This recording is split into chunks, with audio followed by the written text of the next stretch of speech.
안녕하세요. 대업에서 조선부터 방산 또 에너지 관련된 업종을 담당하는 멘토 황대근입니다. 오늘 SO일 함께 살펴보도록 하겠습니다. 최근 시장 자체가 굉장히 혼란스러운 상황입니다. 장중에도 갑자기 이 전쟁에 대한 이슈가 부각이 되면서 굉장히 큰 변동성을 보여주고 있는 구간이다라고도 설명을 드릴 수 있을 것 같은데, 에솔 같은 경우에는 이런 상황에서도 실적이 기반이 되는 그런 기업이기 때문에 앞으로 업황 자체가 강세가 나와준다라고 하면은 주가 상승 모멘텀이 강하게 나올 수 있다라고 설명을 드렸습니다. 그래서 금일 이런 전반적인 이야기를 진행을 할 텐데, 우선은 수급적인 측면부터 알아보려고 합니다. 결국에는 이 연기금과 사모펀드의 매집세가 들어올 때 강한 상승이 나올 수 있기 때문에 이러한 시기 자체는 언제가 될 수 있을지 한번 이야기해보는 시간 갖도록 하겠습니다. 그리고 나서는 앞서서 제가 말씀드렸던 이 실적적인 부분, 특히 영업이익이 굉장히 잘 나왔는데 이런 관점에 대해서 이야기를 해보고, 향후 주가 상승에 대한 방향성 또 모멘텀이라고 하시는 부분까지 모두 이야기해보는 시간 갖도록 하겠습니다. 구독과 좋아요 부탁드리고 영상 끝까지 시청해주시면 감사하겠습니다. 자, 우선은 수급적인 측면 알아보도록 하겠습니다.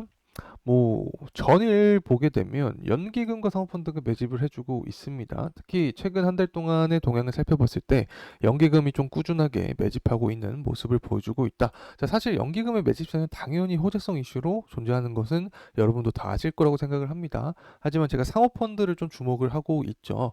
이 사모펀드 같은 경우에는 크게 한 달 동안 방향성이 그렇게 바뀐 모습을 보이지 않고 있다. 자, 이렇게 볼 수 있을 것 같은데, 이 상호펀드는 49인 이하 소수 집단입니다. 그래서 이러한 소수 집단의 돈이 들어온다라는 것 자체가 결국에는 호재성 시그널이 될 수 있다라고 설명을 드렸죠. 그래서 이 상호펀드가 강한 매집세가 들어와 준다면 향후 SOL 같은 경우에도 주가 상승 모멘텀에서 당연히 탄력을 받을 수 있다. 자, 이렇게 설명을 드릴 수 있습니다. 최근에 또 외국인과 기관도 근 한 달 동안 꾸준한 매집세를 보여주고 있는 상황이기 때문에 수급적인 측면에서는 그렇게 문제가 되지 않는다. 자, 이렇게 보이는 상황입니다. 어쨌든 제가 강조드렸던 부분이 이 사모펀드의 매집세가 언제가 될 수 있을지 금일 영상을 통해서 말씀드릴 예정에 있으니까 구독과 좋아요 한 번씩 부탁드리고 영상 끝까지 시청해 주시면 감사하겠습니다. 자, 그리고 이제 실적 관련된 이슈입니다. 우선은 기사부터 함께 체크를 해보도록 하죠. 유가가 상승하면서 영업이익도 6,500%가 증가를 했다라는 기사가 나와주고 있습니다. 특히 올해 1분기 영업이익을 봤을 때 직전 분기 대비 6,650% 이상 증가할 것으로 내다보는 상황입니다. 특히 앞서서도 말씀을 드렸지만 이 정제 마진이 좋아질 수밖에 없다라고 설명을 드렸었죠. 이 부분에서는 WTI도 그렇고 두바이유도 현재 상승해주고 있는 모습이기 때문에 정제 마진 상승이 바로 영업이익 증가까지 야기하는 순간이다. 자, 이렇게 표현할 수 있습니다. 또 실적적인 부분도 직접 가시화해서 살펴보도록 하겠습니다. 이 SO일의 실적적인 부분인데 잘 보이시는지 모르겠습니다. 조금 더 확대해서 살펴보도록 하면은 23년부터 해서 우상향하는 모습을 보여주고 있죠. 24년과 25년 그리고 26년까지 모두 실적이 증가하는 모습을 보여주고 있습니다.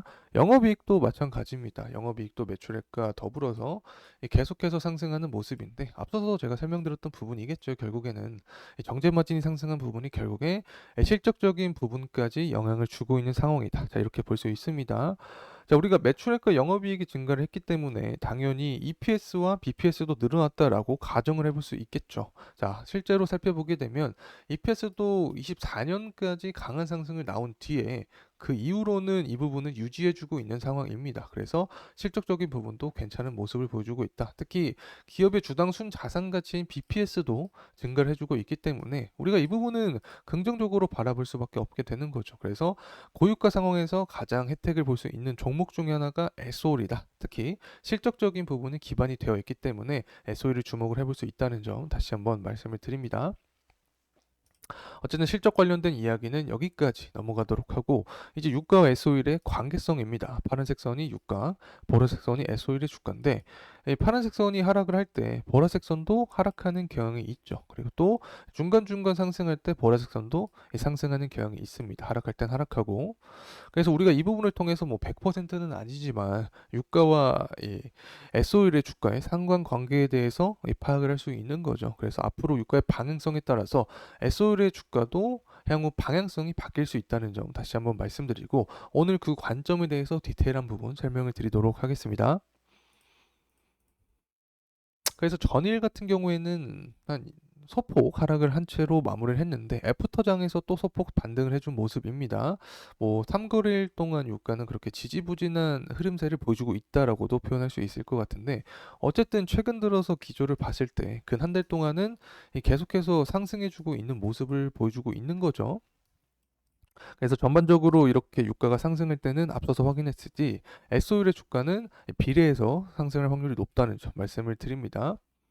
그리고 또 이렇게 유가가 소폭 하락을 하고 있는 이유 자체는 이란과 이스라엘에 대한 이 공격에 대한 우려가 완화가 되면서 유가가 하락을 하고 있습니다. 하지만 제가 계속 말씀을 드렸죠. 전쟁에 대한 부분은 중장기적으로 이끌어갈 확률이 높다라고 설명을 드렸습니다.